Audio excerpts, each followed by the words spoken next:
Hi everybody. So in today's video, I wanted to talk about the topic of training frequency, and in particular the question, is it okay if I train every single day? So to give you a bit of perspective, I have basically trained every single day for the past year. This has been an experiment that I have been doing that has been ongoing, starting off with a very light daily routine and building that into a major part of my weekly training schedule. While I of course did not actually hold to it every single day, I actually counted, I tracked all of my training for the last year, and I looked at the number of days that I have trained out of the past year, and the answer is 320 out of 365, which is about 90% adherence. So, while of course I didn't train every single day, I did train basically all the time. Most of the time, 90% of the time, I was training. I constantly get questions. I've seen these kinds of questions all the time where it's like, hey, is it overtraining if I do this? Hey, is it too much if I do this? The answer is that yes, it is possible to do way too much training in a way that is not helpful towards reaching your goals. At the same time, however, I think that this question fundamentally misunderstands exactly how it is that a person can be doing too much training. The reality is that virtually anybody can handle virtually any amount of training so long as they appropriately build up to it over time and their body is used to that volume of training. If you start out at a small amount of volume that your body can handle and you slowly and consistently add a small percentage over time, that can add up pretty significantly to the point where you can handle volumes that other people would not get any benefit out of simply because their bodies are not prepared to handle that amount of volume. They can train that way, they can recover better because they have spent a bunch of time getting their bodies conditioned and accustomed to that level of training. Conversely, if you take somebody and you try and throw them directly into a program that was designed for someone whose body has been able to tolerate a lot more volume over a lot longer period of time, then very likely they're not going to see much in the way of results. They're going to just struggle and fall apart because they're just not ready for it yet. It's something that you need to build up to. And so when someone says, hey, is X amount of volume too much training? I have no idea. I have no idea what your training volume looks like. I have no idea what your training history looks like. It's something that I have to have that context in order to understand whether or not that is too much for you in particular. And so the question is very often not a very productive one, simply because it's like, well, how would I know? I don't know. You're not giving me the information that I need to make that decision. There have also been studies that essentially confirm that it is, in fact, the process of adding volume over time that adds up to results. It's not about any particular level of volume. So in this study, essentially what they did was they had people try out training for both of their legs. So with one leg, they gave them a consistent amount of volume, very specific levels. And on the other leg, they basically just said, here's an amount of volume, and you're going to build up in volume over the course of the study. And naturally, what ended up happening, of course, was simply that those people who were given a adaptive amount of volume improved a lot more, even though it actually added up to about the same amount of total volume overall, simply because they were being given an amount of volume that was appropriate, that their bodies could adapt to, and that over time they could continue to develop with. As opposed to something where maybe it's too little volume, maybe it's too much volume, we don't know, because they were just given strict amounts of volume and they weren't given the ability to adapt to it over time. Ah, crap, I forgot to turn on the light. Okay, we're keeping this in, we're keeping this in.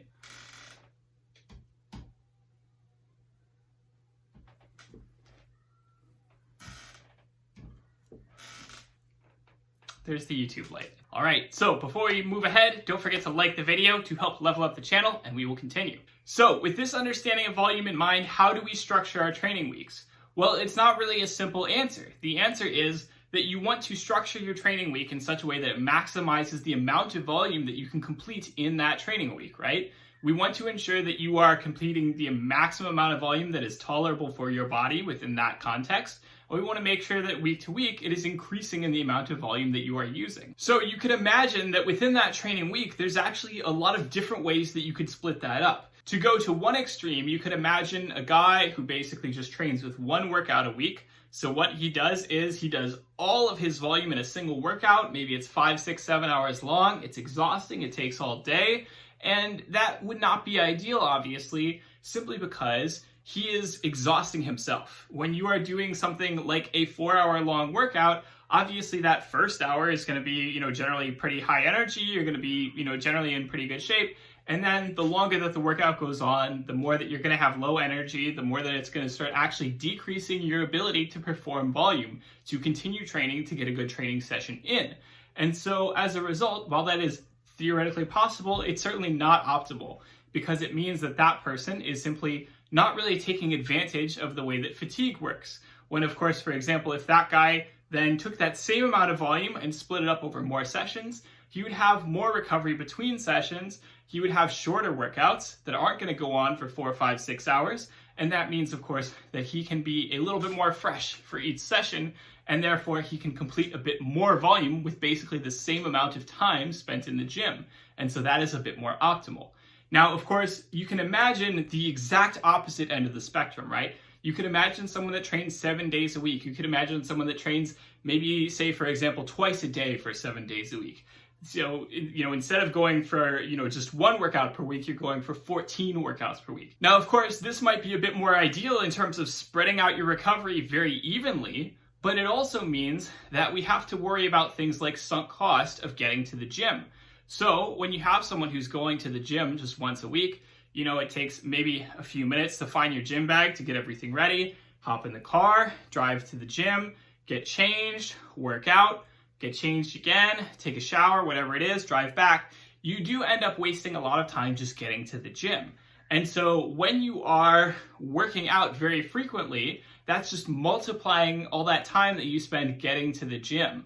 And so that's not really a very practical solution for a lot of people, because it means that if you're training 14 training sessions per week and you're 14xing the amount of time that you're spending in the car getting to the gym, 14xing the amount of showers that you need to take, the amount of changing that you need to do, that adds up very quickly, and it becomes very, very unpractical for basically anybody with a normal life, with normal, stuff going on. They just don't have the time to waste on all of that. And it becomes very boring and exhausting. I've actually done it in the past. I did at one point go through a phase where I did not have a home gym, and I was working out essentially twice a day, about 4 or 5 days a week, and that was exhausting. And even then, it only worked out because, in fact, I worked at a gym at the time, so at least one of those training sessions would be something where I wouldn't have any travel time at all, because I was already at the gym and I would just work out before or after my shift.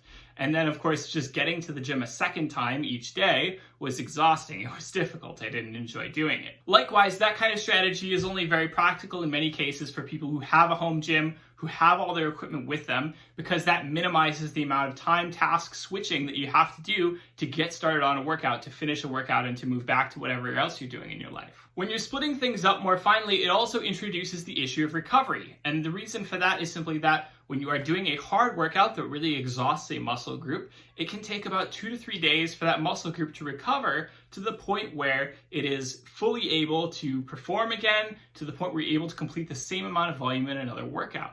And you can see how that introduces some issues, because that means that if I have a very heavy bench press workout, and if I try and do another very heavy bench press workout the next day, that's going to compromise the amount of volume that I can do, not to mention that it's going to be hard on my recovery, I'm going to risk injury, and so on. And so as a result, it's not generally ideal. And this is where the idea of sort of splits comes from. You could have, for example, a workout that is basically a full body workout, training every major movement every single day. Or you could do a very strict split where you're just focusing on an individual muscle group each day, and that way you're avoiding that recovery issue because you're not training the same muscle group again for a while. The problem with that is that it can be overdone. So when your recovery time is about 2 to 3 days for a muscle group, and let's say that you're not training it again for 7 more days because that's what your split dictates, that's a waste of time because you're already recovered and ready within 2 to 3 days. Why not hit it again at that point? And so a lot of these splits are simply too complex. They simply spread things out too much overall to really be effective. And again, that just compromises in total the amount of volume that you can complete, because you could complete more volume if you were just able to train again after 3 days or so, compared to having to wait a full 7 days to hit the same movement again. It's also something where each muscle group recovers a little bit differently. There are some muscle groups that recover very slowly, big major muscle groups, squatting, deadlifting, bench pressing, overhead pressing, things like that. And then on the other hand, there are muscle groups like arms, where, yeah, you can kind of hit arms as hard as you want, and yeah, you might experience a little bit of soreness, but it recovers very quickly. You're able to hit it again pretty much the next day, essentially.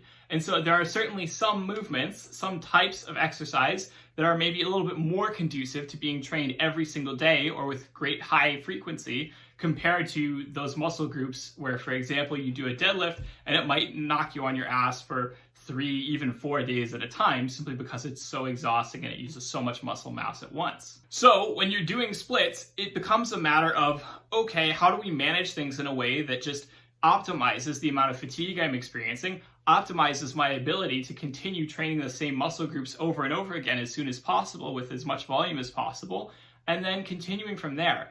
And that can be very different from person to person. Some people may experience that they get more fatigued from certain muscle groups than from other people. You might experience, for example, what I do, which is that I typically find that actually deadlift is way less fatiguing for me than the squat. Because when I squat heavy, it really messes up my spine. I have a bit of scoliosis in my upper back. And so as a result, it just really doesn't like it. It hurts, everything sucks, my joints feel terrible, versus a deadlift where I can deadlift and I can basically deadlift the next day or 2 days later very often and feel great. And so it's something where it's very individualized. It's not something where it's easy to just say, this kind of split is best for everybody, because ideally a split will take into account your individual physiology, your individual ability to recover in each lift, and you should be able to modify it to suit your needs and to suit your exact tolerance of various kinds of exercise and the amount of volume that goes with that. So, understanding all of the above, is it possible to train every single day? Yes, of course it is. But what that means is that you need to understand that you're splitting out the same amount of volume with a greater number of workouts. So, for example, if you are used to training 4 days a week, maybe say an hour for each workout, an hour and a half for each workout, and you start trying to do 7 days a week, again, the same amount of volume per workout, so again, an hour and a half per workout, then that's going to get exhausting really quickly, because it's just not something that you can tolerate when you're training every single day. You need to simply split the same amount of volume out into more training days. And from there, yes, you can consider adding in more volume, but you need to start off at where you're at. If you start off at 4 days a week, and then you just multiply that to 7 days a week, that's basically twice the amount of volume very quickly. 1.75. 1.75x the volume very quickly, and that's not giving your body a chance to actually adapt to that new level of volume, to get prepared for it, and to be able to handle it. So instead, what you should do is you should take that 1x amount of volume, you should split it up 7 ways instead of 4 ways.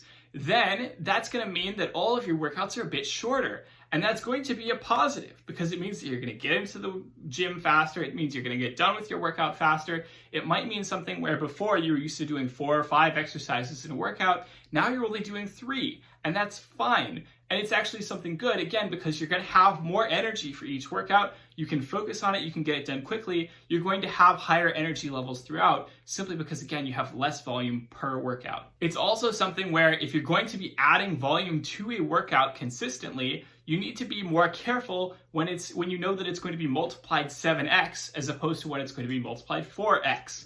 So if you're doing normal training, 4 workouts a week, and you add, say, for example, 1 set, then that 1 set per workout adds up to 4 sets. But if you add 1 set and you're used to training 7 days a week, then that adds up to 7 sets. And so sometimes, and again, that's 1.75x as much.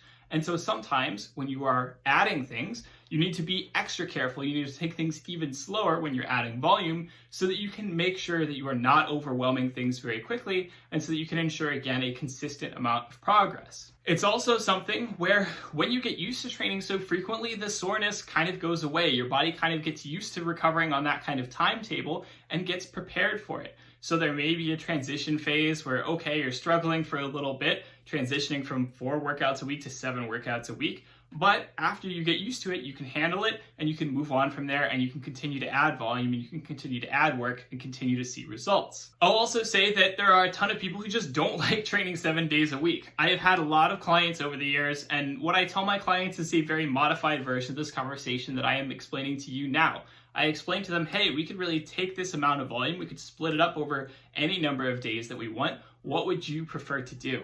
And the reality is that most people enjoy training 4 or 5 days a week. maybe sometimes erring on the lighter side 3 days a week, maybe sometimes erring on the heavier side, or if they have very competitive goals, 6 days a week. I've never seen someone who actually trained 7 days a week out of all of the people that I coached. I have seen people come to me and claim that they can train 7 days a week, and then I give them 7 workouts, and then they don't actually do 7 workouts. Maybe they just do 5 or 6. Because I think that people often overestimate just their level of commitment, their level of motivation when they are in the moment and they're talking to me and they say, hey, yeah, I can do 7 days a week. And then, of course, reality sets in, life sets in, things happen, and they simply just don't end up actually hitting 7 days a week. That's just not how a lot of people do it. This doesn't mean that you can simply train to failure or train exhaustively, that you can train to completely exhaust yourself every single day. When you are training more frequently, you have to be a little bit better about holding yourself back. You have to be a little bit better about managing your volume from workout to workout to ensure that you're not overdoing it in the context of the wider training week as a whole. And that's a skill that doesn't come easy to some people. Some people are used to very intuitively working out to failure or to very near failure. They're used to exhausting themselves. They're used to going in and just burning themselves out. And that's not good if you then have to actually sit down and really do sort of the process of planning and the process of learning to work around a different number of days per week that require that you hold back more. So it may not work out for some people who just really don't like training like that. I myself really enjoy training like that. It's something that's worked out really well for me. I have always been a very analytical person. I am very much someone who enjoys managing my workouts via spreadsheets, knowing the exact amount of volume that I'm going to perform every single day, knowing the exact things that I'm going to do. It's nice to have that planned out in advance. I don't have to think about it, and I don't have to just, again, train to exhaustion, to complete exhaustion every single time that I train. So hopefully this has given you an understanding of how to structure a training week, how to structure a training week differently based on whether you're planning on training every single day or training less frequently, and how very often you're trying to work around those constraints that you are given based on the kinds of exercises that you do, the kind of volume that you do, and how your body can tolerate that sort of thing. So hopefully this has been helpful to you. Hopefully this has given you some ideas. As always, if you liked this video, don't hesitate to comment. Don't hesitate to give me some ideas for future videos. Let me know what you would like to see more of. Like, subscribe, hit that notification bell, and I will see you all next week. Have a good one.